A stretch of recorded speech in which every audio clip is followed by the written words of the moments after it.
Hello, welcome to National Rankers. मैं हूं आभा गुप्ता सीरीवाल और हम कर रहे हैं क्लास 12 का अकाउंट, जिसमें चैप्टर 5 साझेदार की निवृत्ति, अवकाश ग्रहण या मृत्यु से संबंधित कुछ न्यूमेरिकल प्रॉब्लम्स हम सॉल्व कर रहे हैं। इसमें हमारा जो अगला क्वेश्चन है वो है ख्याति के मूल्यांकन से संबंधित, ख्याति के समायोजन से संबंधित। दिनेश, महेश और नरेश 7-5-2 के अनुपात में लाभ बांटने वाले साझेदार हैं। दिनेश व्यापार से अलग होता है। फर्म की कुल ख्याति 56,000 रुपये आंकी गई है। आवश्यक पंजी प्रविष्टियां कीजिए। फर्म की कुल ख्याति 56,000 रुपये आंकी गई है, तो हमें क्या करना होगा? इस ख्याति को लाभ प्राप्ति के अनुपात में साझेदारों के बीच में बांटना होगा। जो भी साझेदार लाभ प्राप्त कर रहे हैं, गेन कर रहे हैं, उस अनुपात में। तो उसके लिए हम क्या करेंगे? सबसे पहले गेनिंग रेशो निकाल लेंगे। उसके बाद फिर हम उस अनुपात में ख्याति को बांट कर फिर ख्याति की एंट्रियां करेंगे। तो पहले हम निकाल लेते हैं gaining ratio. Gaining ratio gaining ratio के लिए पहले हम लिख लेते हैं ओल्ड रेशो। ओल्ड रेशो जो है वो ये 3 पार्टनर हैं, दिनेश,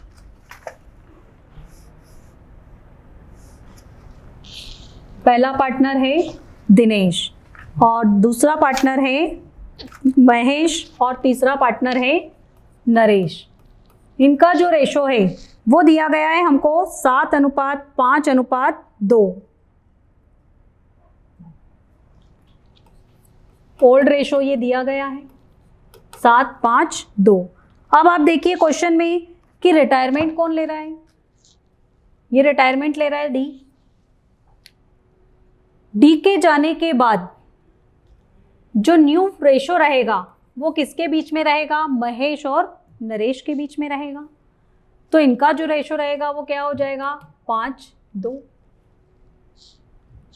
ये ओल्ड रेशो हो गया हमारे पास और ये न्यू रेशो हो गया। अब हम इसके बेस पर गेनिंग रेशो निकाल लेंगे। सबसे पहले महेश का न्यू रेशो है इसका 5/7 माइनस ओल्ड रेशो 5/14। एलसीएम आ जाएगा 14। 7 से इसको डिवाइड किया 2 टाइम्स। 7 की टेबल में 2 बार आता है ये।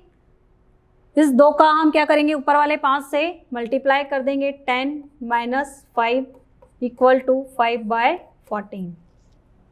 ये हो गया। अब जो नरेश है, नरेश का रेशो निकालेंगे हम। नरेश का नया अनुपात है 2/7 माइनस पुराना अनुपात है इसका 2/14। फिर एलसीएम ले लिया हमने 14। 7 से इसको डिवाइड किया। 7 दूनी 14 और 2 दूनी 4 माइनस 2/14। मतलब इनका जो अनुपात है वो क्या आ गया? 5:2। अब इसी अनुपात में हम क्या करेंगे? इनको ख्याति की राशि देंगे। सबसे पहले दिनेश का जो शेयर है ख्याति में वो हम निकालेंगे। Dinesh share in goodwill. पूरी फर्म की जो ख्याति है वो 56,000 रुपये थी। हमने यहाँ लिख दिया 56,000। 56,000 में दिनेश का हिस्सा, ये दिनेश, इसका हिस्सा है 7/14।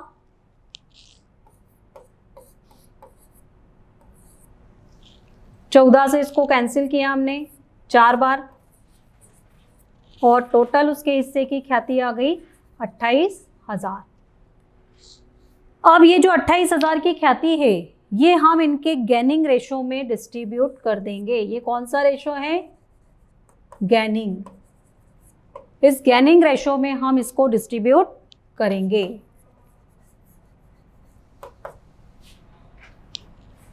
तो ऐसी कंडीशन में महेश 28,000 इंटू 5/7, 7 4 जा 28, तो इसके हिस्से की ख्याति आ जाएगी 20,000।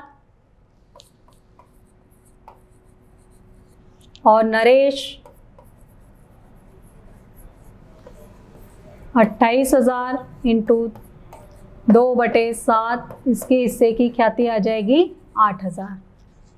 ठीक है, सबसे पहले हमने गैनिंग रेशो निकाला, फिर गैनिंग रेशो निकालने के बाद, ठीक है, गैनिंग रेशो निकालने के बाद हमने क्या किया, ख्याति को जो रिटायरिंग पार्टनर है उसको उसका हिस्सा निकाला। उसका हिस्सा निकालने के बाद गैनिंग पार्टनर को गैनिंग रेशो में डिस्ट्रीब्यूट कर दिया। अब इसकी एंट्री बनाएंगे हम।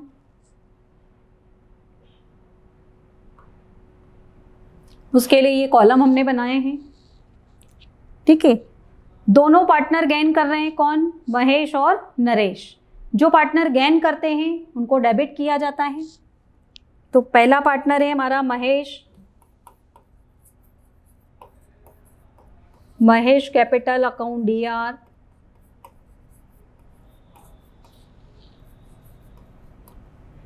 नरेश कैपिटल अकाउंट DR,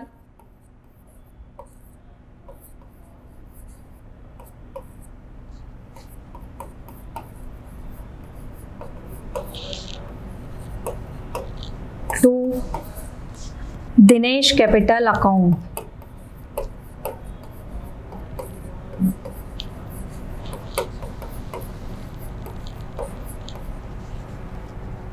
ये 20,000, ये 8,000, दोनों की टोटल जो हमने इसकी निकाली थी 28,000। नरेशन लिख देंगे, being retiring partners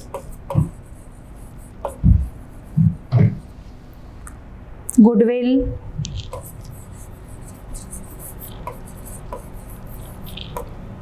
credited, retiring partners goodwill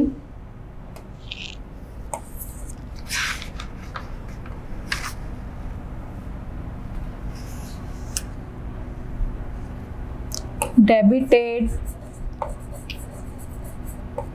to remaining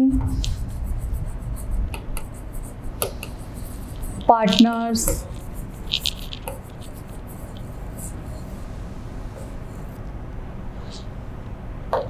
capital account।